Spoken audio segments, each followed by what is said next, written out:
Muy buenas noches a toda nuestra comunidad bibliotecaria y a todos los que nos ven a través de las redes. Un gusto saludarlos en- a través de nuestro canal de YouTube de la Asociación de Bibliotecólogos del Perú. El día de hoy en Biblioqué contamos como siempre con la participación de destacados invitados como Manuel Taboada para analizar el acontecer nacional y más adelante también con la psicóloga Ariana Torres nos hablará sobre los problemas de aprendizaje en los niños y con Victoria Vargas conversaremos sobre narrativa fantástica contemporánea. Recordarles que este programa llega a ustedes gracias a la Asociación de Bibliotecólogos del Perú y al Centro de Investigación en Bibliotecología, Gestión, Educación y Cultura. Bien, primero saludarte Manuel, un gusto tenerte nuevamente con nosotros. Muy buenas noches, de repente por temas de redes y conexiones siempre pasan unos imprevistos, pero ahí estamos conectados. Manuel, esta semana ha sido una semana un poco movida, podríamos decirlo entre comillas, con todos los cambios que se han dado en la parte política. Y yo creo que tú eres en este caso el indicado para comentarnos este nuevo cambio, este cambio que justamente saca el día jueves fue un día importante para nosotros, salió Bellido, salieron algunos ministros, por ahí dicen ganó Perú y bajó el dólar. Bueno, son cuestiones que han pasado en la coyuntura, pero más allá de ello, Manuel, en este caso, qué opinión tienes de de estos nuevos ministros? Sobre todo, ¿quién ha asumido la premier, no? A ver, ¿qué opinión nos podrías comentar tú desde tu punto de politólogo? Hola, buenas noches primero a todos los que nos ven, a los que nos van a ver por diferido. Buenas noches a ustedes, chicos. Un gusto siempre estar con ustedes, siempre para colaborar. Y bueno, para dar mi humilde análisis en torno a lo que ha pasado esta semana. Movida, sí, porque muchos, aparte de los que estamos viendo este tema político ya como un tema de ejercicio común de nuestra profesión, y para aquellas personas que están metidas en política, sí movido porque se mueven las bases de lo que se considera un proyecto transformador. ¿Y a qué quiero ir con esto? Durante años en el Perú, desde hace muchos ya, los proyectos transformadores siempre se cimentan sobre la idea de cambios bastante importantes, que son palpables, viables, no tangibles sobre todo, pero el marco de esto, pues, en esta situación es muy difícil, ¿no? Generar cambios en una situación como esta, sean buenos, sean malos, eso ya no me toca a mí evaluarlos, se dan en una situación muy compleja para el Perú, ¿no? Ya hemos visto cómo simplemente hablar de cambio constitucional ha hecho que el dólar se dispare y una serie de cosas que yo no voy a salir a evaluar si es bueno o malo, no soy economista para eso, pero lo que sí voy a revisar es cómo pues este tema de hablar de cambios en el Perú pues es todavía un tabú. No, veíamos ya, por ejemplo, a la señora Verónica Mendoza decir en su campaña, ¿no? O tener el eslogan principal de vamos a cambiarlo todo. Y luego veíamos como el discurso del señor pues Castillo era también en esa línea, ¿no? Cambiar muchas cosas de manera bastante tangible.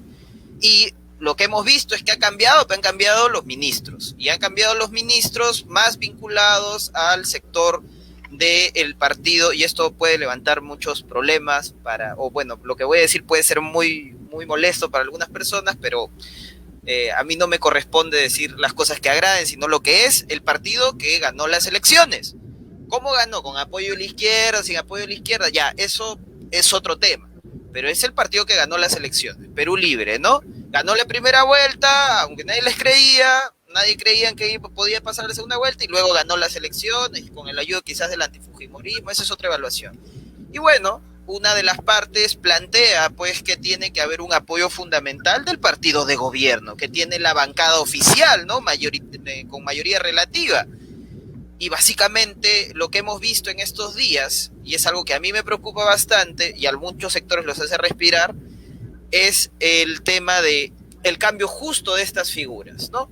Creo que está de más plantear que muchas de estas tenían varios cuestionamientos, desde investigaciones por apología al terrorismo, desde investigaciones por haber estado vinculados en atentados como el exministro Iber Maraví o cosas por el estilo, pero más allá de esto, que no pasa de ser investigaciones, que es grave lamentablemente para un funcionario público, pero no pasa de ser investigaciones que pueden ser desmentidas, al fin y al cabo representaban al sector de Perú Libre dentro de lo que era pues el gobierno.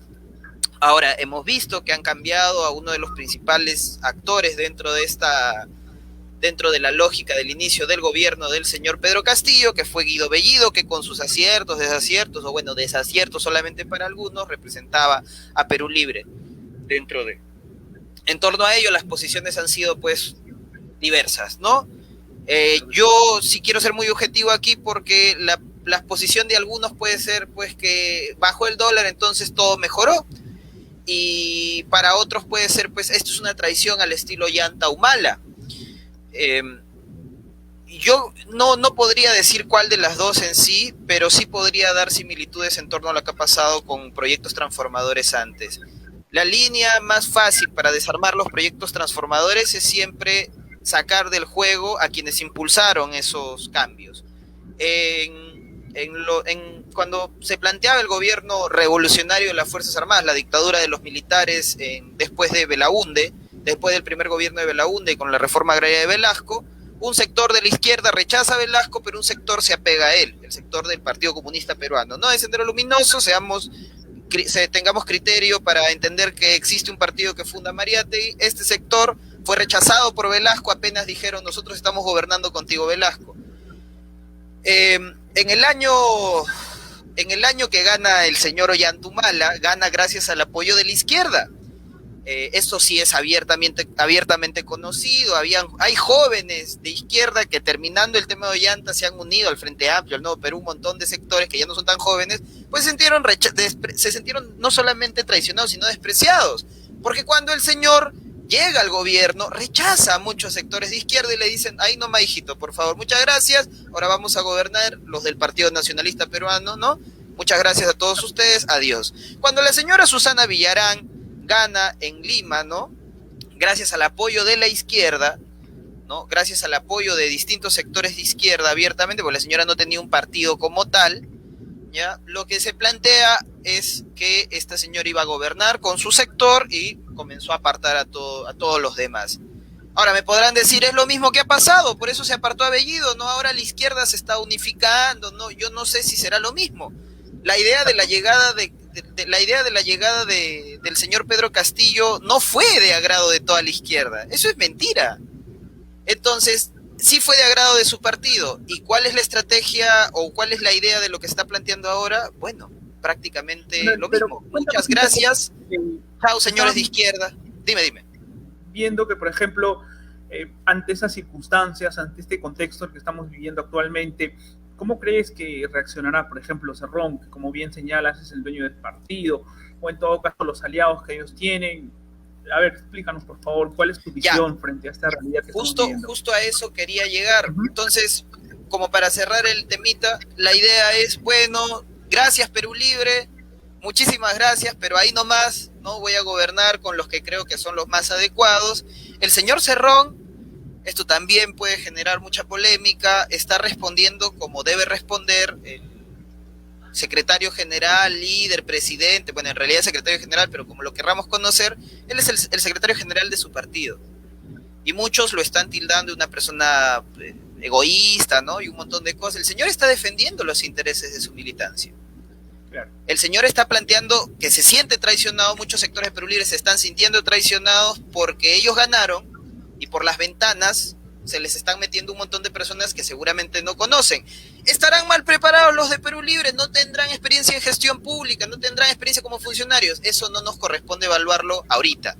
Pero hay un montón de personas que durante años han hecho política dentro de este partido, porque este partido no es nuevo, que haya pintado recién es otra cosa. Muchas personas que durante años se han preparado para asumir una responsabilidad y cuando gana su partido, por la ventana se meten personas que estaban que ni siquiera llegaron a disputar pues un buen porcentaje en la primera vuelta. Obviamente a Perú Libre y al señor Cerrón esto les va a enojar. Sea bueno, sea malo eso, bueno, es para otro análisis. Yo creo que puede ser malo para el país, pero bueno, para ellos será bueno, ¿no? Ya es un tema, ese es el papel que cumple el líder de una organización, defender a su gente. Entonces esto es lo que va a hacer Cerrón. hasta el final. Y a mí me parece que desde su línea es lo correcto, pues, ¿no? Claro que sí, adelante, Danitza. Muy bien. Sí, entonces, en tu caso, Manuel, ¿cómo ves el tema?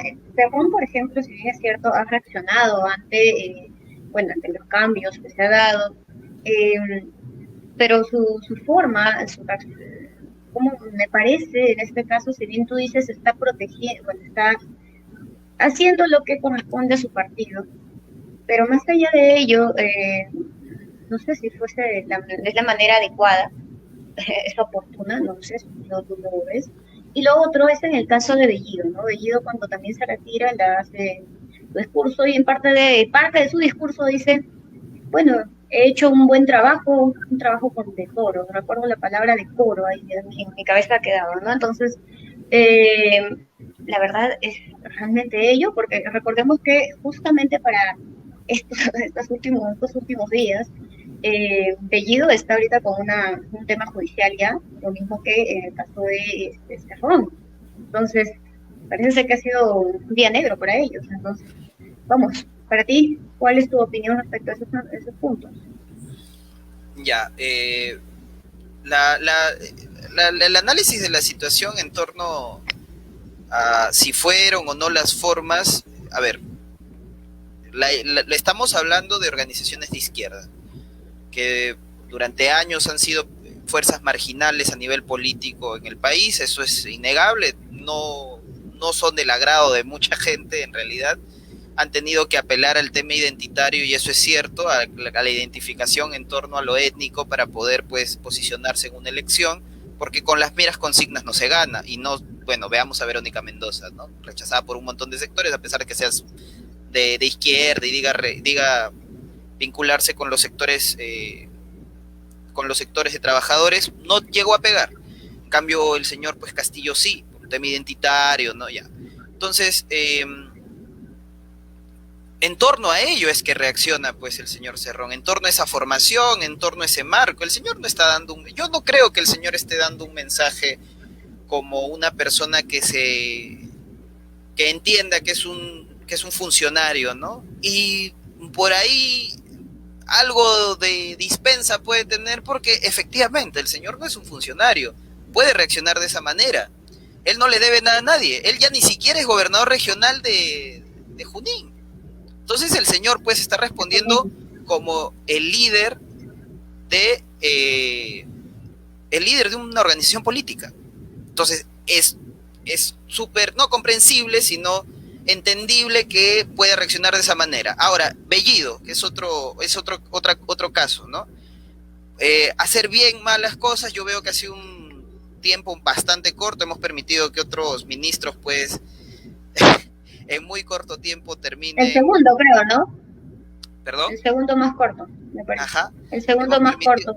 Hemos permitido pues que en unos cuantos días un señor permita el asesinato de 2 jóvenes en las marchas contra Merino, en 2 días, ¿no? Y a este señor pues en unos cuantos días pues se le plantea una serie de errores, y un sector también le plantea una serie de aciertos, cosa que es bastante curiosa, porque el sector que supuestamente lo respaldaba más, que es el sector pues de los comuneros en Espinar, inclusive en un momento pidieron su salida. Y eso fue una de las cosas que justamente hizo que los sectores opositores, la derecha abiertamente, planteen, mira, ni tu gente te quiere, ya vete, ¿no? Y claro, eso se va a entender, no hay problema que la derecha busque pues cambiar al primer ministro, se comprende que están jugando en esa línea. Lo que no se ha comprendido, lo que no se ha terminado de entender, y lo que yo también estoy viendo cómo sacar cuentas, es por qué la izquierda ha puesto también la pierna para que Bellido se resbale y se caiga de cara y al final diga, me voy. Bueno, el señor también ha llegado a un límite, ¿no? De alguna manera él pensará que no lo han dejado trabajar, y ha agarrado y ha dicho, yo soy congresista, y él se debe a un electorado. Con ese electorado puede volver en cualquier momento, mejor regreso a ser congresista, ¿no? Algo que ya le pasó, por ejemplo, a un montón de personas que ejercían labor sindical. El mismo Hugo Blanco, en su biografía, un señor que fue de la Asamblea Constituyente, fue diputado, dijo, yo en el Congreso hago menos de lo que hacía cuando era, pues, simplemente sindicalista. Y cuando lo suspendieron en el Congreso, hacía más cosas en la calle que ahí, pues en el Congreso, lleno de documentos, según lo que él decía. Bueno, entonces este señor Bellido no es que ha salido del todo. Yo creo que hay mucha gente que está pensando que Bellido va a desaparecer. Bellido es congresista, que no se olvide eso la gente, y desde ahí va a cumplir un rol importante, ¿no? Es cierto, es cierto. Claro. Manuel, disculpa por antes de que pases, sí, para cerrar conmigo en este ámbito. Me llama la atención, en este caso, el nuevo ministro de Educación. Me llama muchísimo la atención porque recordemos que este nuevo ministro es parte de la formación donde ha participado Castillo y va a continuar. Entonces, ¿cuál es tu análisis hasta ese punto? ¿Es oportuno su nombramiento como ministro de Educación? Ese es el detalle, ¿no? Nosotros vamos a pensar de repente si verdaderamente va a ejercer como ministro o es que va a seguir teniendo estas, bueno, pues, crisis con el tema del SUTEP, ¿no? Carlos Alfonso, gracias por tu pregunta. Carlos Alfonso Gallardo, no me acuerdo su otro, Gómez, Carlos Alfonso Gallardo Gómez, es un personaje político, sindicalista, ¿no? Ex decano del Colegio de Profesores del Perú, uno de los colegios de profesores del Perú, creo que es el menos reconocido porque hay 3, si no me equivoco. Hay uno que tiene una ancha base de colegiados, creo que es el segundo. Lo que pasa es que en el Perú el tema educativo y magisterial siempre ha estado bastante, no dividido, pero siempre disputado. Y llegó un punto de inflexión en donde el sector magisterial, pues, ya un sector magisterial no quiso disputar más con ciertos partidos, ciertas organizaciones que podían ser de izquierda o no, y agarraron y fundaron su propio sindicato, ¿no? Casi la lógica de no puedo ganar el partido, me voy con mi pelota, pues me fundo mi propio sindicato y fundo mi propio colegio de profesores. Ese señor viene de esas canteras, una de las canteras que fue las que ganaron mucha legitimidad en el 2017, muy a pesar de muchas personas, como lo que se hablaba, pues, como lo que decían, pues, los líderes del histórico SUTEP, no, le sacaron a la gente a la calle, ¿no? Eso no lo pueden negar, tendrán que hacer autocrítica, y ahí el tema es, este señor viene de esas canteras, por lo que es bastante, pero bastante previsible que vaya a haber una gran contradicción entre el sector magisterial, que hoy se está rearmando, porque déjenme decirles que la experiencia histórica ha demostrado que los sindicatos o las organizaciones sindicales apegadas a los gobiernos, corporativizadas, sea formalmente o no, siempre tienden a ser más fáciles de oponer, o sea, siempre se tiende a hacer más fácil su oposición. Es más fácil oponerse con un sindicato que está aliado al gobierno que con un sindicato que tiene otros objetivos que no se conocen. Es muy fácil agarrar ahorita y decir, Pedro Castillo tiene su sindicato como presidente, y por lo tanto ese sindicato va a hacer que si hay un recorte de sueldos para los maestros, ese sindicato va a decir que sí, porque es el sindicato, como decía Pedro Castillo cuando era sindicalista, el sindicato del ministerio. Eso decía el señor Pedro Castillo cuando era sindicalista. El SUTEP, el CENSUTEP, es el sindicato del ministerio. ¿Qué podríamos decir de FENATEP ahora? Es el sindicato del ministerio, siendo que CONARE, que es el otro SUTEP, entre comillas, el SUTEP que se va a reconstituir, ¿no? Que va a ser, supuestamente, ese va a ser el verdadero SUTEP, es lo que dicen durante años. Podríamos decir que es el sindicato del ministerio, entonces es más fácil oponerse en esa línea, y como es más fácil, y aparte también hay más formas de oponerse, creo que va a haber serias contradicciones entre estos sectores. Y ya las hubo en realidad, siendo que Cadillo, el anterior ministro, era una luminaria importante en educación. Y la hubo, pero con el sector del Ministerio de Trabajo.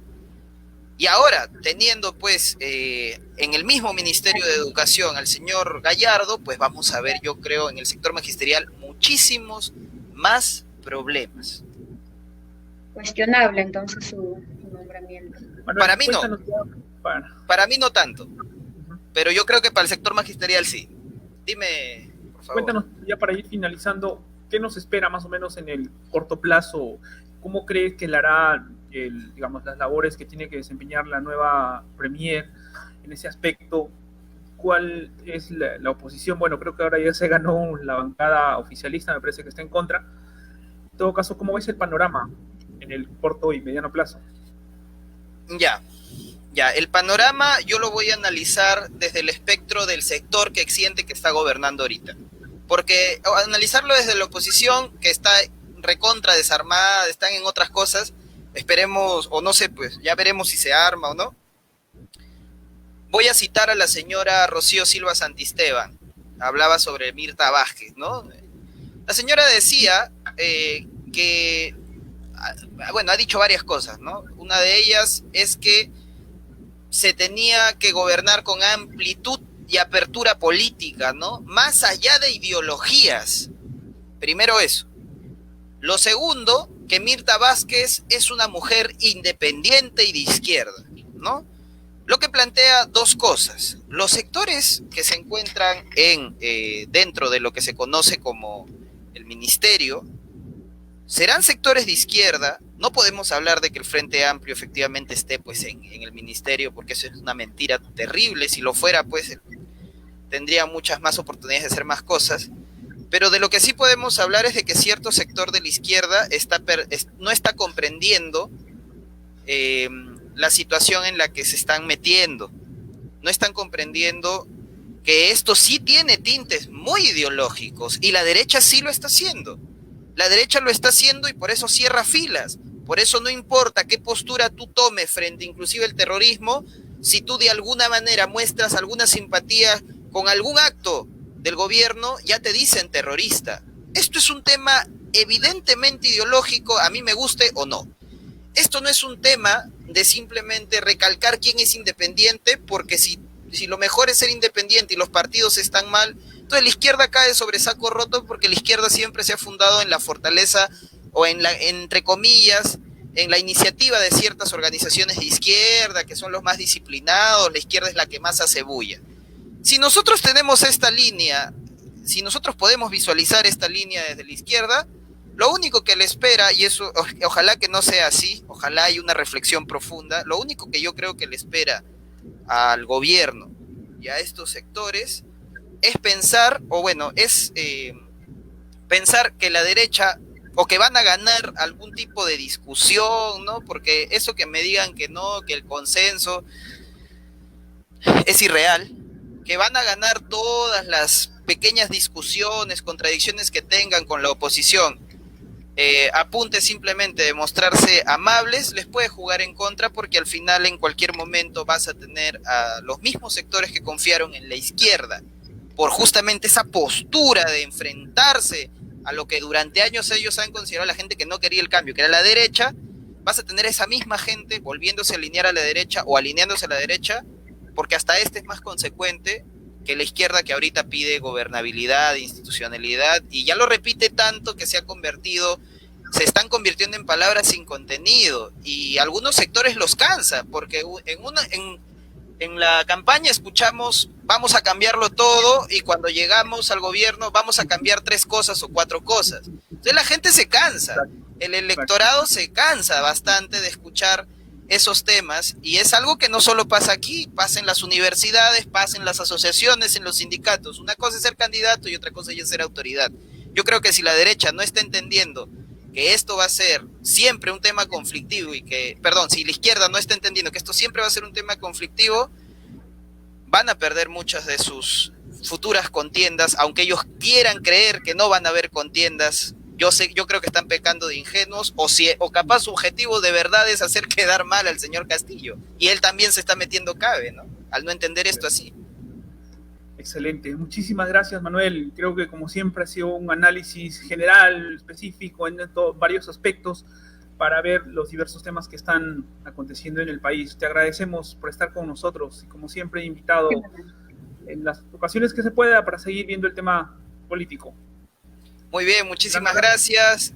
Simplemente para mencionar, todos los miércoles a las 5 de la tarde estamos saliendo por la plataforma de medios independientes en Facebook llamada Comunicambio. En vivo salimos comentando algunos temas de la política nacional e internacional. Esta semana estamos saliendo a hablar de lo que está pasando en Qatar. En Qatar están construyendo un montón de estadios, un montón de infraestructura, y hasta la fecha hay contados 6.000 trabajadores muertos. Hay que revisar ese tema, y esta semana lo vamos a estar revisando el miércoles a las 5 por Comunicambio en Facebook. Muchísimas gracias, chicos, por siempre darnos la tribuna. Hasta la próxima. A ti, Manuel. Hasta la próxima. Muy buenas noches. Ahora, Danitza, estamos con la doctora Diana Torres. Doctora, ¿cómo está? Buenas noches. Buenas noches. ¿Nos logra escuchar? Puede prender su... Muy buenas noches, ¿cómo están? Un gusto saludarla. Doctora, cuéntenos, ¿cómo buenas se ha noches, desarrollado el aprendizaje en estos, bueno, ya estamos en estos meses de pandemia? ¿La escuchamos? Bueno, me parece que es la conectividad de Diana. Si repitamos la pregunta. Ay, perfecto. Sí, vamos a conversar un poco de la educación de los niños. Actualmente, como le comentaba, estamos saliendo felizmente de la etapa de pandemia, pero ¿podría comentarnos un poco cómo se está desarrollando en líneas generales? Claro, en la actualidad obviamente ha cambiado mucho por el tema de pandemia la educación, ¿no? De lo que era presencial ahora ha cambiado al tema virtual. Y de todas maneras, obviamente todos los niños no aprenden de manera igual, ¿no? Entonces esto afecta mucho a aquellos niños también que contaban con problemas de aprendizaje, problemas de lenguaje, ¿no? Entonces afecta tanto a ellos porque tampoco tienen el apoyo de los profesores, ¿no? Especialmente aquellas personas que estudiaban en los colegios nacionales, ¿no? O a veces tampoco de los padres, porque los padres también ahora tienen que trabajar todo el día, la economía no está totalmente estable, entonces prácticamente a veces no hay el apoyo total, tanto en el ámbito escolar como en familiar, ¿no? Claro que sí. Adelante, Dani, te escuchamos. Diana, ¿cómo estás? Buenas noches.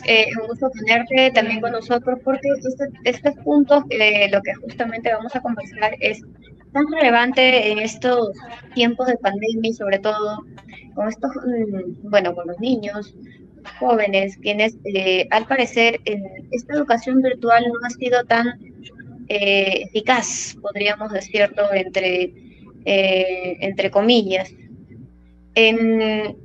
Vamos, te hago la consulta, ¿no? ¿Cuáles los problemas, qué problemas tú como especialista has identificado más en los niños, justamente en estos niños, jóvenes, en un grupo así de manera general, pero que ya se ha sentido con gran porcentaje, se tiene con gran porcentaje en el tema de justamente educación, ¿no? Que ¿cómo tú los has visto? ¿Cuál es el problema que más han presentado de ellos?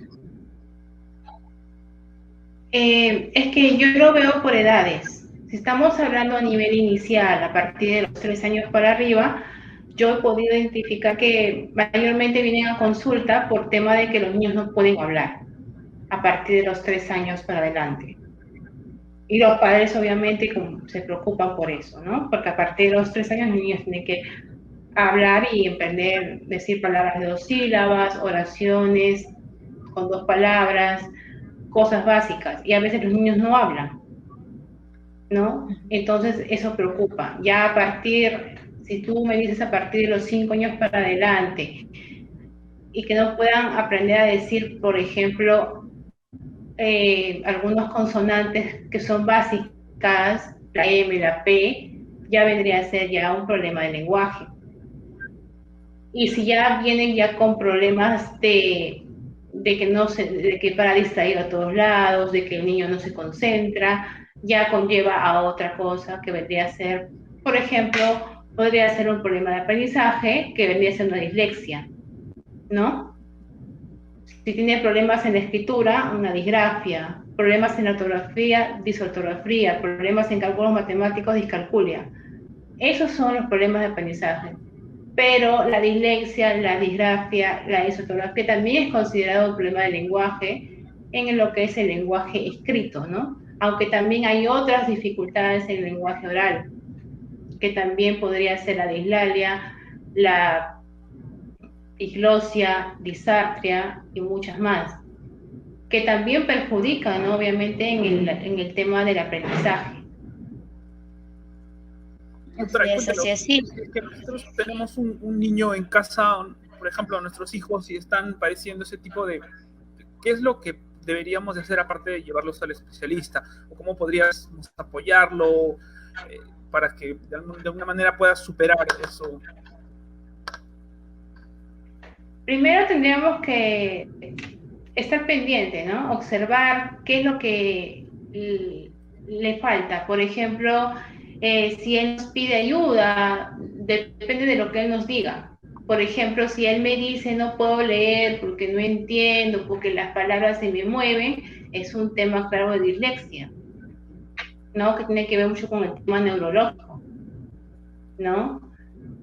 No, ese es un tema de... Sí, pero si él no puede pronunciar la palabra y lo llevo a un pediatra o a un chequeo y me dice el doctor, por ejemplo, que tiene un frenillo, obviamente tenemos que operarlo del frenillo, si no el niño no va a poder hablar. Pero obviamente después de la operación quirúrgica del frenillo tiene que llevar un tratamiento con un terapeuta de lenguaje, de todas maneras. Que también se vendría a ser una disglosia, ¿no? Que viene después de un problema quirúrgico. También está algunos niños que tienen problema en lo que es la tartamudez, también. Es otro problema también. Eso también son sesiones, ¿no? Buscar la causa de la tartamudez. También es otro proceso diferente a lo de una terapia normal, ¿no? Entonces, son muchas, como decir, alertas que tenemos que tener en cuenta en casa, más que todo. Estar pendientes y darse cuenta de lo que nuestros niños nos dicen, porque ellos nos tienen que decir lo que les pasa. Entonces, tenemos que estar pendientes de ellos. Y de acuerdo a eso, poder recién ver si es necesario llevarlo a un especialista o no. Bien, Diana, qué interesante. Una consulta en ese ámbito. Justamente muchos niños, decías algo, ¿no? No pronuncian adecuadamente las palabras a partir de los 3 años, estabas viendo esos casos. Y es cierto, me imagino que el tema de la socialización, ¿qué es lo que prácticamente en este caso viene a ser una causa para que el niño no desarrolle, no pueda desarrollarse de una manera adecuada? Me imagino la falta del punto genérico puedo decir socialización, pero tú eres especialista y tú nos puedes contar en ese ámbito. Sí, no escuché tu última palabra, no escuché porque se cortó. ¿Cómo me puedes repetir la pregunta? Sí, te consultaba si es que una de las causas por qué el niño no pueda pronunciar de manera adecuada alguna palabra es por el tema de socialización. Eso te consulto. ¿O cuál es la causa para que justamente él o ella padezca de eso? Puede ser puede ser una de las causas porque el niño para como que no. Si es un niño pequeño que recién iba a entrar al nido, por ejemplo, 3 años, puede ser, ¿no? Claro, para en casa, encerrado, la pandemia, puede ser el tema de que no convive con otros niños. Sí, es una causa probable, podría decirse. Pero también hay otras causas de que el niño no puede hablar. Puede ser problemas emocionales. Por ejemplo, separación de los papás, o a veces los mismos padres son aquellos que los engríen demasiado. Entonces el niño, al ser engreído demasiado por los padres, tiende a la necesidad de no hablar, ¿no? Ya dice, tanto le engríe la mamá que tienden a ser un tema de regresión, ¿no? De sentirse más pequeños de la edad que tienen, y entonces ya no quieren hablar. se sienten más pequeños de la edad que tienen. Entonces, eso también tiene que ver mucho con el engreimiento en casa. Y eso pasa más cuando son hijos únicos. Claro. Cuando son hijos únicos es lo que pasa, ajá, claro, lo que pasa más en casa cuando son hijos únicos. Cuando ya son, ya tienen hermanos, no pasa tanto eso. Pero cuando son hijos únicos, sí. Y me ha pasado en varios casos, ¿no? Que vienen acá al consultorio, me ha pasado varios casos que son hijos únicos y tienen mucho que ver el tema de engreimiento que le dan los papás. Doctora, cuéntenos, si tuviésemos ese inconveniente, ¿usted tiene un centro, tiene un lugar a donde podríamos recurrir en todo caso si es que tuviésemos problemas en los niños en ese aspecto? Claro, la licenciada Laura Espinosa en mi persona, ¿no? Estamos aquí en el consultorio Psicosalud, en Los Olivos, ¿no? Ahí pueden ver los números, correos y ubicación del local, ¿no? Y cualquier consulta o cualquier cosa que nos quieran consultar, también tenemos en el Facebook como Psicosalud, nos pueden buscar en el Facebook como Psicosalud y nosotros gustosamente los vamos a poder atender y poder aclarar todas sus dudas, ¿no?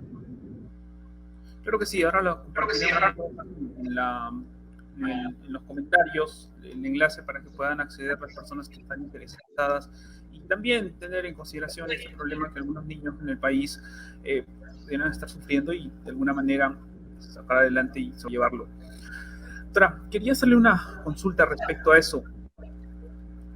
Y ahora, cuando los niños van a regresar a las clases, se prevé el próximo año probablemente, va a tener un impacto, digamos, ¿cómo preparar para esa etapa a los niños? ¿Cómo podemos ir preparándolos ya? Porque de repente algunos que han llevado solamente en casa, virtualmente, pero ahora van a encontrarse con, digamos, con los demás niños. ¿Cómo podríamos de alguna manera ir preparándolos para ello?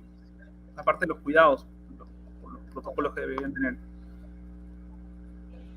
Claro, bueno, tendríamos que poquito a poquito como que, creo que no van a ser las clases todos los días, van a ser creo por pocos días lo que se van a ir, no estoy segura, pero sería cuestión de poquito a poquito irles hablando, concientizando, ¿no? Para que ellos puedan, ¿no?, acceder. Yo creo que el problema más sería en los niños que van a ir por primera vez a clases, los niños más pequeñitos, los de 3 años, que van a como que desligarse un poquito, ¿no?, de la mamá, ¿no? Y ahí va a ser el impacto para ellos más que todo, porque los demás como que ya han ido al colegio y como que ya no se pueden adaptar. Pero yo lo veo más en un impacto más fuerte en los niños chiquitos inicial, ¿no? En los más pequeñitos, ¿no? Ahí sí va a ser un pequeño problema, ¿no? Pero yo creo que yo creo que, bueno, yo he visto que en los colegios siempre pasa eso. Yo estaba también trabajando en colegios anteriormente y siempre pasaba eso. El primer día era así, llanto por todos lados, llanto por aquí, llanto por allá. A veces era desgarrador escuchar a los niños llorar de una manera fuerte, pero poco a poco, ¿no?, se van acostumbrando. Yo creo que es cuestión de hablarles, porque los niños te entienden, ellos entienden, solamente que a veces los padres no tienen la paciencia o no tienen las palabras para llegar a ellos. Entonces tienen que saber cómo, utilizar las palabras con tal de que ellos te puedan entender, porque los niños tienen diferentes edades, entonces tienes que saber cómo llegar a ellos de acuerdo a su edad. Si son muy pequeños no les puedes hablar con palabras técnicas, ¿no? Tienen que ser palabras que ellos te puedan entender. Y los padres tienen que aprender a tener paciencia. Muchos de ellos no tienen paciencia, yo me he dado cuenta, porque también me ha pasado que hay padres que no tienen paciencia con sus hijos. Entonces yo creo que eso es lo importante, ¿no? Tenerles paciencia y tratar de comprenderlos también a ellos. Excelente, Diana. Sí, tienes en ese ámbito mucha razón, porque se necesita. Diana, para ayudar a muchos papás, que es muy posible que muchos de ellos no puedan recurrir a un especialista, y ver cómo apoyar a su niño o su niña desde casa, en el ámbito en que puedan desarrollar de una manera adecuada el lenguaje, el aprendizaje que ellos van adquiriendo con el proceso de los días, el proceso de los meses, del año. Eh, ¿Qué recomendaciones tú puedes darles a ellos? Sobre todo en el ámbito dijiste hace un momento, cuando hay son hijos únicos, de repente ahí se presenta mayor problema el tema del engreimiento. Pero ¿cómo tú de repente puedes recomendarles a ellos para que, bueno, pues vean una salida? Mira, puedes hacer esto, no, vamos. Bien, tú eres la especialista, entonces ahí te escuchamos. Bueno, en ese tema yo siempre les digo, ¿no? A los papás, y siempre les recomiendo que si por el bienestar del niño, tienen que, no, yo sé que les da ganas de apapachar al niño, que los quieren, que los abrazan, pero a veces el tema ya es muy extremo, ¿no? Que el niño, por ejemplo, tiene ya 6 años y le siguen diciendo bebé, entonces eso ya no es dable para un niño grande, ¿no? Entonces, yo siempre les digo, ya no deben creerle tanto. Igual, a veces el niño tiene 3 años y medio y el niño quiere algo, señala algo, él sabe cómo se llama, pero no lo quiere decir. Lo señala y la mamá le da, la mamá le da, la mamá le da. Entonces, él dice, ¿para qué lo va a dar? Entonces ya no habla el niño.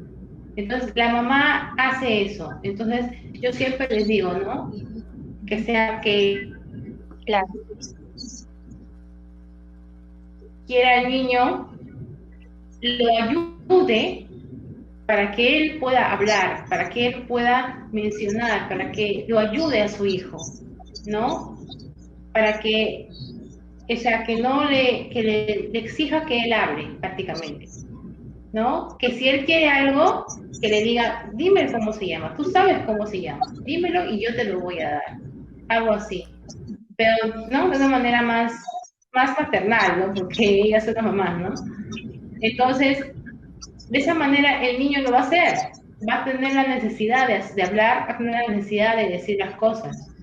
Y no es que es mala la mamá, no, es por su bien. Yo siempre les digo a la mamá, por más de que usted lo quiera a su hijo, el engreimiento extremo, porque es un engreimiento extremo, está perjudicándolo a él, ¿no? Y a veces eso perjudica también en el colegio, ¿no? Porque a veces en el colegio cualquier cosa diferente que los niños se molestan, ¿no? Viene el bullying. Es así, eso existe, siempre ha existido. Entonces, cualquier cosa distinta que ella te moleste.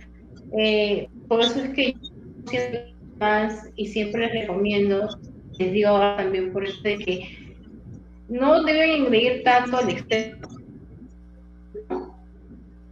Yo creo que una manera de apoyar a tu hijo con algo bueno que hace es con decirle muy bien, lo hiciste perfecto, estás muy bien, con palabras de aliento es más que suficiente que comprarle algún obsequio, comprarle algo eléctrico o algún celular o cualquier otro tipo de cosas, ¿no? Yo creo que un niño que le digan perfecto, lo hiciste muy bien, que lo estoy de ti, es más recompense que comprarle cosas. Claro que sí, muchísimas gracias, doctora, le agradecemos. Ya saben, a todos quienes tienen algún familiar en casa o nuestros hijos, pueden llevarla también al Centro de Psicosalud, ahí los podrán apoyar. Le agradecemos por todas las indicaciones para quienes nos están viendo. Muchísimas gracias. Gracias, Diana, muchas gracias por tu tiempo, gracias por tu recomendación. Muchas gracias a ustedes, buenas noches. Buenas noches, Diana. Gracias. Ahora, Tanitza, estamos con Victoria. Victoria, ¿cómo estás? Buenas noches. Buenas noches. ¿Me escuchas? Hola, Victoria, buenas noches. Buenas noches. Cuéntanos, Victoria, yo quería iniciar esta consulta en el sur del país.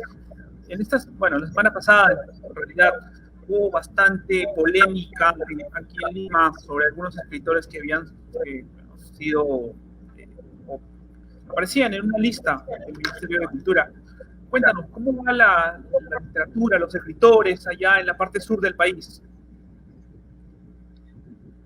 Bueno, fuera del listado en sí, que sí ha dado bastante polémica en general, se está haciendo bastante trabajo. Por ejemplo, hoy en día existe la red de escritores Arequipa, por ejemplo, que reúne justamente a una gran cantidad de escritores y escritoras, y se está viniendo trabajando en diferentes proyectos que se ha apoyado para incentivar esto de la lectura y también la escritura. También está el apoyo de editoriales independientes de aquí de Arequipa que apoyan bastante la producción que se realiza aquí. Entonces, hay bastante acogida de la lectura aquí, por parte de ambos sectores, ¿no? Por parte de quien escribe y por parte sobre todo de editoriales independientes. Excelente.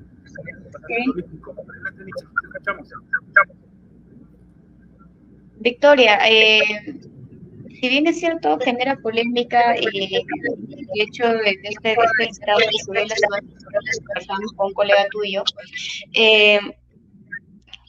¿qué planteamientos darías tú desde este punto? Por ejemplo, a ti te gustaría, ¿no? Imagina que si tú fueses parte de esta organización, que tengas que gestionar, ¿cómo lograrías que muchos escritores te den a conocer? ¿Qué propuesta podrías tú darnos? Bueno, lo primordial es para mí incentivar la lectura y la escritura, que siempre van de la mano, ¿verdad? Y para eso es importante hacer un estudio básicamente de qué se está leyendo hoy en día, ¿no? En diferentes edades, ¿no? En jóvenes, por ejemplo, alguien de mi edad o mayor, qué están leyendo hoy en día. Y según ello, llevar a esos escritores que, digamos, puedan escribir de determinados géneros literarios, porque va a llamar la atención, ¿no? O sea, por ejemplo, estamos, por ejemplo, toda la polémica en base a la FIL Guadalajara. La FIL Guadalajara es una gran feria en los últimos años y gran parte del público que va son jóvenes. Entonces, si vemos hoy en día las redes sociales, hoy en día se lee mucha fantasía, por ejemplo. Y es un género, de hecho, que personalmente a mí me gusta y que yo leo. Entonces, para mí es empezar desde allí, porque lo más importante es quiénes son los lectores, que a su vez también son escritores, muchos de ellos. Entonces, para mí es empezar de allí, hacer un estudio de qué se está leyendo hoy en día y llevar a esos escritores, a esas escritoras de determinados géneros literarios que se escriba y también otros para conocer nuevos también. Es decir, llevar a aquellos que se están leyendo más y también aquellos donde tal vez no son tan conocidos, ¿no? Sobre todo para quitar, yo creo, esta etiqueta que hay muchas veces de qué se escribe en Perú, ¿no? Muchas veces cuando se habla de literatura peruana se encasilla en una etiqueta en que solo se escribe, digamos, sobre política, ¿no? Y no es el caso, ¿no? Y no es en los últimos años. Han habido escritores ya desde hace muchos años que han escrito en otros géneros literarios, ¿no? Hoy en día, por ejemplo, se está formando una bonita comunidad en cuanto a escritores de literatura fantástica y ciencia ficción, por ejemplo. Y yo a veces cuando tengo la oportunidad de hablar con chicos y chicas que están en edad del colegio, muchas veces no saben que estos géneros, por ejemplo, se escriben en Perú, piensan que no hay. Y sí hay, y no en los últimos años, ya desde hace varios años. Entonces, para mí esa sería la prioridad. Interesante tu propuesta, a conocer a esos autores para que recién se sumen varios, ¿no? En realidad, cuando se ven muchos no muchos van por autores que quizás, como tú dices, no se ha hecho un diagnóstico, no se ha hecho un estudio de caso de quién es el que se está leyendo más. Interesante lo que tú nos mencionas, y sí, efectivamente generaría más repercusión, sobre todo en la gente más joven, las personas más jóvenes que vayan, porque es lo que falta en el Perú. El Perú en el promedio es un libro al año, lee un libro al año en promedio. Entonces, eso es un tanto preocupante y eso sería en este caso, una buena propuesta para poder apoyar a la lectura. Muy bien, gracias, Víctor, por tu pregunta. Victoria, yo quería consultarte, por ejemplo, en mi caso, tengo varios libros que han marcado de alguna manera algunos hitos de mi vida, pero por ejemplo, recordaba yo a Redoble por Rancas que de alguna manera cambió mi visión del Perú de esa época. Quería consultarte, en tu caso, ¿tienes algún libro especial? ¿Sigues algunos escritores? ¿Qué nos podrías recomendar en todo caso a aquellos jóvenes que también quieren dedicarse a escribir, sobre todo literatura fantástica? Bueno, yo diría que los dos escritores que así como me comentas que han influenciado bastante en mí, que se hacía un antes y un después, ¿no? Como suele ocurrir con algunas lecturas, serían básicamente dos. Uno sería Edgar Allan Poe y Haruki Murakami. En cuanto a Edgar Allan Poe, fue a él, gracias a él que conocí el cuento fantásticos, que es lo que yo más escribo, que es cuento fantástico.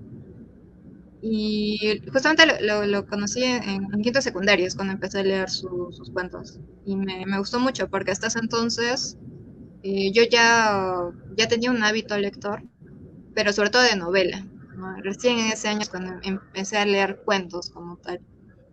Y es otro mundo, ¿no? Porque hasta ese entonces solo conocía novela únicamente, pero empecé a conocer los cuentos y me encantaron, y sobre todo los de Edgar Allan Poe, porque hay mucha humanidad ahí, ¿no? Muchas veces se habla de que cuando sale algo fantástico a veces lo llaman como escapista, y no estoy de acuerdo con el término, porque si quitas todos los elementos fantásticos, queda todo lo humano que hay allí, ¿no? Necesidades humanas, sentimientos humanos, y ves todo eso reflejado allí, independientemente si se utiliza elementos fantásticos o no.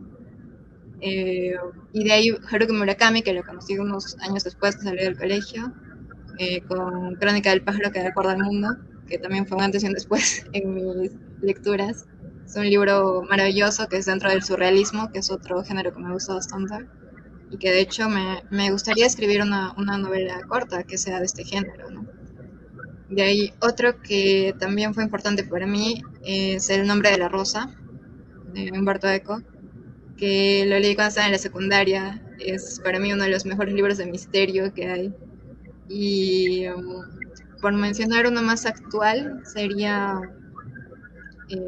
La sombra del viento, que entra un poco entre la categoría de un poco de novela gótica, que básicamente es un libro que, si te gustan los libros, te va a gustar, porque habla mucho de ello, habla mucho del amor por la literatura. Es un maravilloso libro que aún quiero continuar, porque de hecho es como una saga, pero a su vez cada libro es independiente. Pero inicia con ¿no? Con la sombra del viento. Excelente, Diana, qué interesante. Justamente un gran número de personas gustamos de este tipo de lectura. Yo te voy a hacer una consulta en cuanto a coleccionista de almas. ¿Qué es lo que a ti, cuál fue tu motivación para escribir este libro? Así, ¿de dónde surgió la idea? ¿De Edgar Allan Poe? No sé, en ese caso, ¿quién te basaste para descubrir? Porque coleccionista de almas llamaba mucho la atención el título que le propusiste. Bueno, yo llevo escribiendo desde los 12 años, y desde los 12 años no he parado. Entonces, por ejemplo, te digo los 12 años porque a los 12 años escribí mi primer cuento, ¿no? Y luego cuando pasé a primera y secundaria, tuve la gran suerte de que en mi colegio instalaron un programa donde las alumnas tenían que escribir una novela por año. Entonces tenías desde inicios de año hasta fines de año para presentar tu novela. Entonces eso hizo que yo escribiera una novela todos los años, de primero a cuarto de secundaria, más otros 2 aparte, porque se formó como un hábito de escribir. Entonces tenía las novelas que presentaba al colegio y tenía aparte lo que yo escribía. Y en quinto de secundaria empecé a escribir cuentos. Entonces el último año presenté un compendio de cuentos. Y por ejemplo, hay algunos cuentos, ideas que han surgido en mi examen de comunicación, tal cual, que se tenía que escribir. Y hoy en día, después de muchas correcciones, muchas correcciones, hay un par de cuentos, de hecho, que han salido de mi examen de comunicación, ¿no? Que la primera idea vino ahí. en ese momento que tenía que ocurrirme algo para escribir. Y como se formó ese hábito de escritura y ese cariño también por escribir, cuando salí del colegio seguí escribiendo. Y los 2 años siguientes que salí del colegio y seguí escribiendo, ya netamente ya escribiendo cuento, y sobre todo cuento fantástico. Entonces, al inicio solo no era tan analista con lo que escribía. Cuando pasó el tiempo, recién me di cuenta que sí habían temas en común, como es la muerte, por ejemplo, la duplicación, la venganza, ¿no? Ese tipo de temas.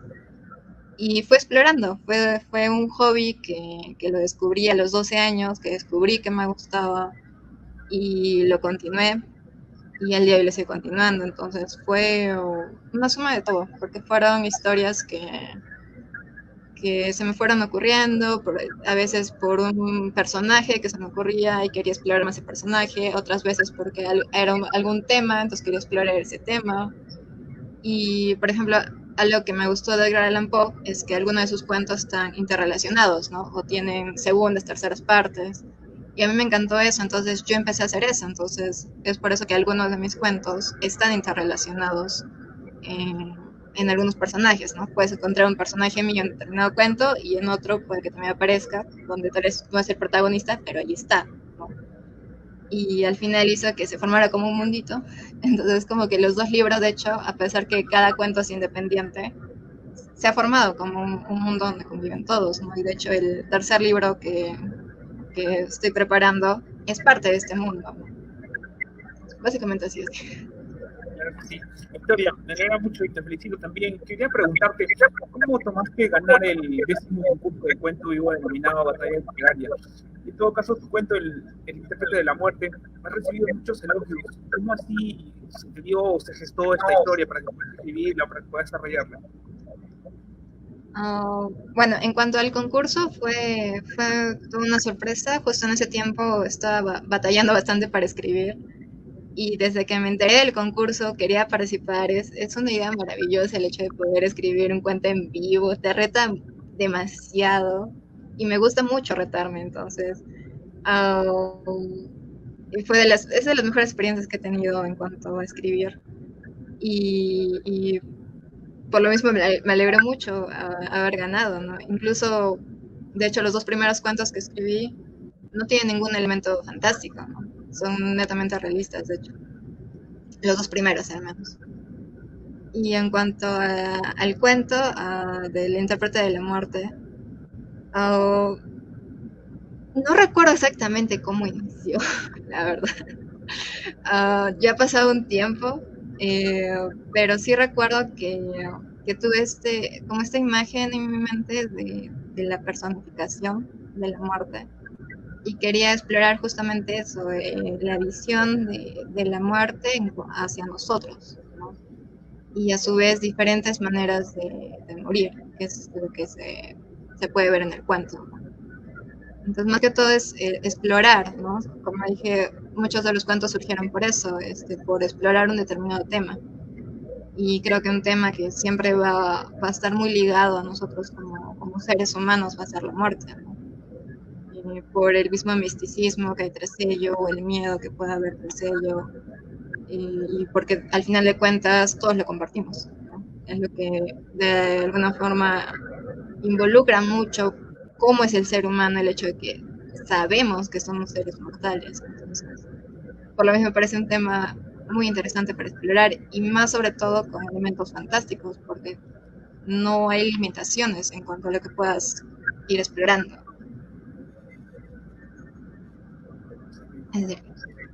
¿Alguno de tus escritos se ha basado en parte en este caso, tu biografía, parte de ti, de unas experiencias tuyas, anécdotas? ¿Has propuesto en ella? Propias no, pero sí podría decir cosas que he visto, ¿no? O no tanto como experiencia propia, sino yo diría como sentimientos, ¿no? Porque justamente, por ejemplo, que tú hayas sentido miedo porque alguien te pueda seguir o haya sentido enojo por alguna determinada situación. Es algo con lo que todos hemos sentido, ¿verdad? Entonces, es más por el lado de saber que yo en algún momento de mi vida he sentido eso. Entonces puedo plasmar eso, pero no necesariamente una experiencia propia, ¿no? Pero en algunas situaciones tal vez sea algo que he visto, ¿no? Algo porque alguien me ha contado, tal vez yo he visto y tal vez no conocía a la persona, pero he visto la situación, ¿no?, que estaba pasando. Pero de ahí en más, algo netamente personal, no tal cual, ¿no? Tal vez en algunos, pero que no están publicados, de hecho. Victoria, cuéntanos sobre, bueno, no sé, bueno, quisiera primero antes de hacer la pregunta, si quieres compartir alguno de tus escritos con nosotros. Estaba revisando, por ejemplo, a mi estimada, el cuento inédito, a mi estimada, y donde también hablas de una especie de carta a una bibliotecaria. Cuéntanos, ¿cómo así nació eso? Bueno, de hecho eso surgió por un concurso al que me presenté.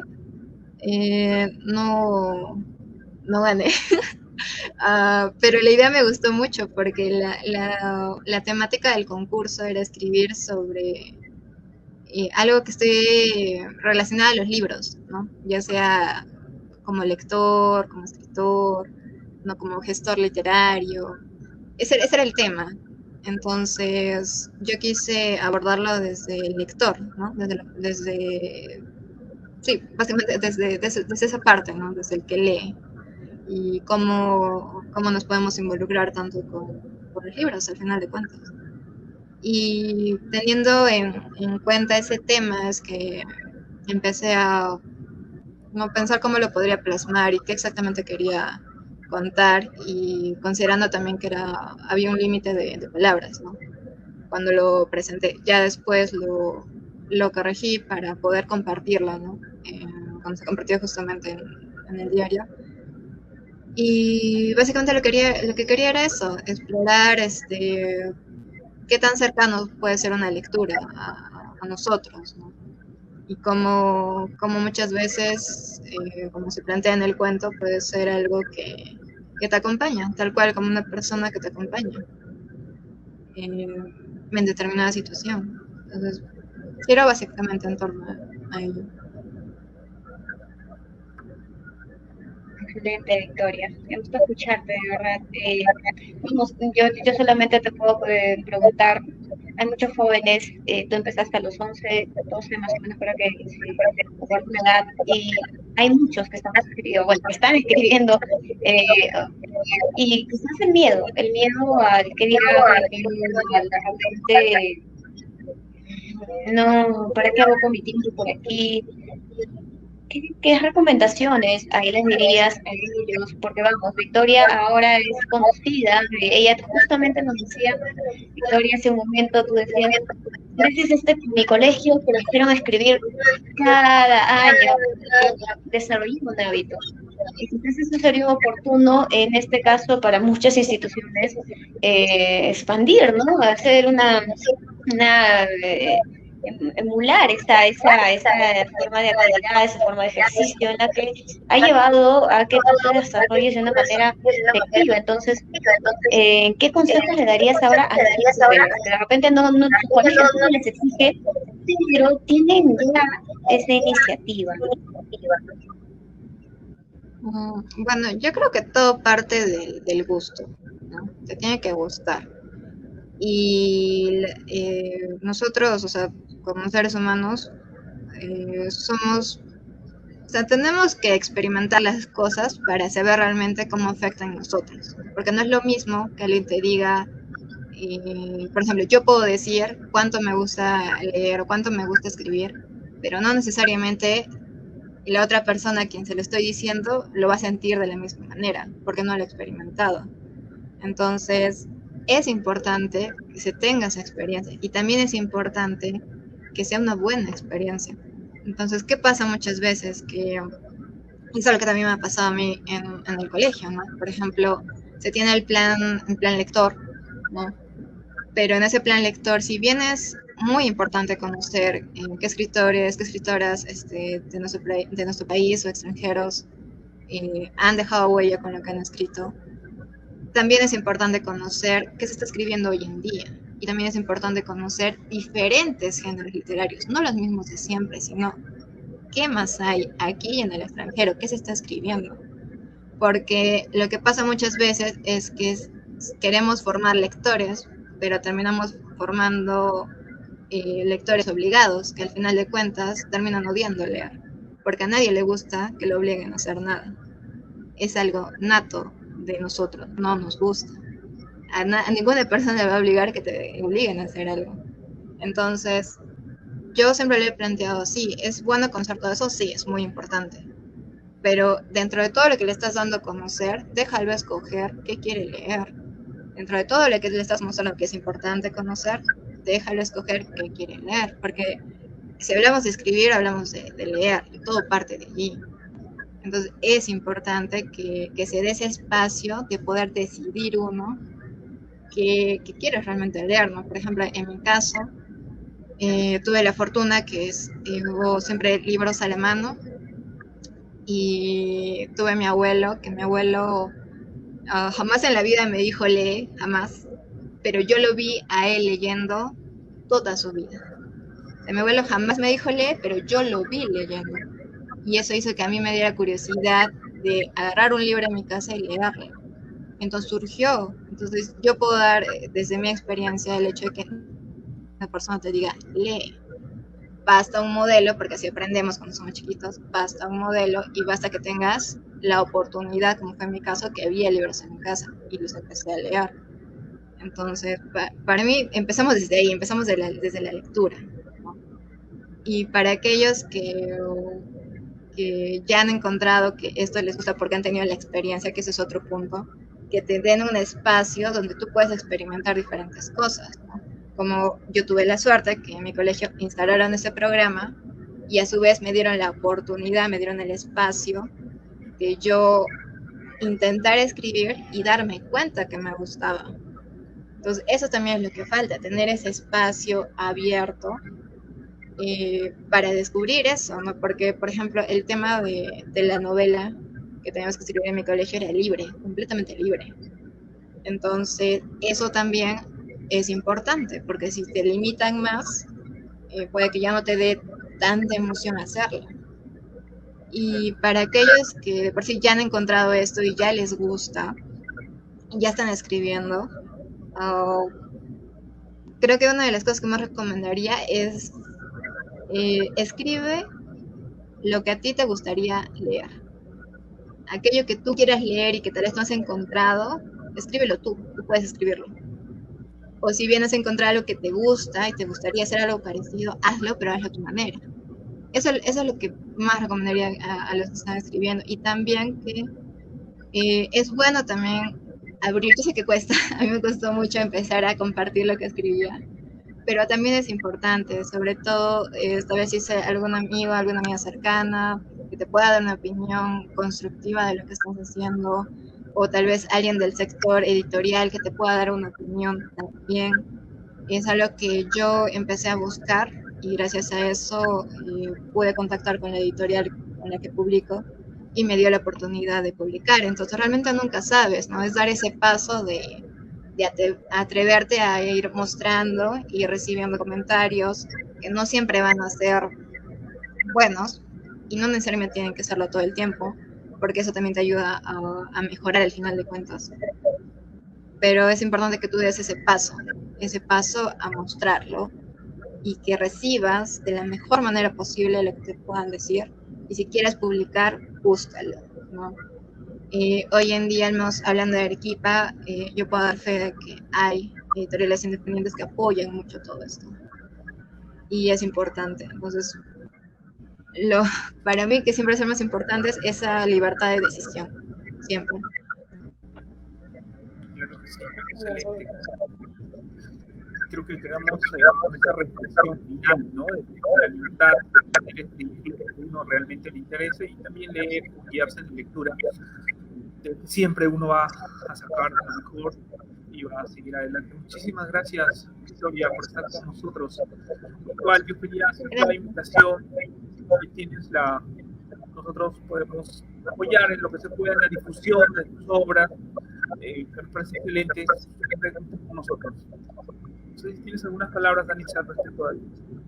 Gracias, Victoria. Más bien agradecerte el tiempo que nos brindas esta noche y bueno, bienvenida. Biblioclip siempre es una ventana que se abre para darnos a conocer y sobre todo para sumar más lectores, que ese es el objetivo también. Gracias, Victoria. Ahora todas. Muchas gracias por la invitación. Gracias. Buenas noches. Buenas noches. Bueno, y nosotros también muchísimas gracias a quienes nos están viendo y en nombre de la Asociación de Bibliotecólogos de Perú y el Centro de Investigación en Bibliotecología, Gestión, Educación y Cultura, agradecemos a nuestros invitados, esperando que continúen sus éxitos en su trayectoria profesional y personal. De igual manera, expresamos nuestro reconocimiento a todos ustedes que nos ven y nos siguen a través de nuestras redes sociales. Así es, agradecer su presencia, sobre todo el hecho de que estén conectados a esta hora. Agradecer. Y bueno, en esta ocasión, bueno, esperarnos a través de nuestros medios, sea por Facebook, ya sea en el caso de seguiremos contando con excelentes profesionales en el ámbito tecnológico, educativo y demás. Así que no olviden conectarse, siempre estaremos abiertos para sus dudas y en los temas que ustedes nos puedan proponer a través del podcast. Agradecer su presencia, bueno, en el centro que nos veremos. Eso sería todo por el día de hoy. Buenas noches, eso fue. Buenas noches.